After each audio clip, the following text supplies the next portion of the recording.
Huwag mo nang alalahanin ang mga nakaraan na. Hindi mo na maibabalik ang sikat ng araw kahapon. Hindi mo na maibabalik ang gatas na iyong kinuha mula sa iyong ina. Sapagkat ang kanakaraan ay tapos na, aral na lamang ang iyong nakuha. Sino sa inyo ang hindi natatakot sa salitang kalungkutan? Sino sa inyo ang hindi natatakot sa salitang pag-aalala?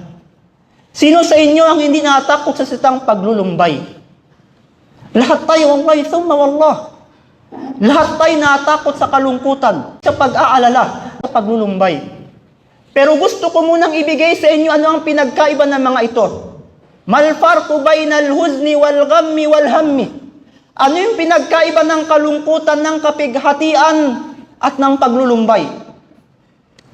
Wal huznu, ang kalungkutan, ito yung mga bagay na pinapasok natin sa puso natin sa mga bagay na nangyari sinaunang panahon. Nasaktan ka noon, naalala mo siya ngayon. Umiyak ka noon, naalala mo siya ngayon. Ito ay tinatawag nating kalungkutan. Yung mga bagay na nangyari noon, naalala mo siya ngayon, naapektuhan yung puso mo. At dahil sa kasakitan na iyong naramdaman, niluha ng iyong mga mata ang mga bagay na masakit na yon. Ano yung paglulumbay? Ang paglulumbay naman, ito yung salita na kinatatakutan mo ngayon sa panahon natin ngayon. Ang lahat na meron ka ngayon nangyari sa buhay mo, iyong kinatatakutan. Ano yung kakainin mo ngayon? Sino ang mamahalin mo ngayon? Ano ang gagawin mo ngayon? Paano ang araw mo ngayon? Ito yung paglulumbay. Ano naman algam? Ano naman ang pag-aalala? Ano yung pag-aalala?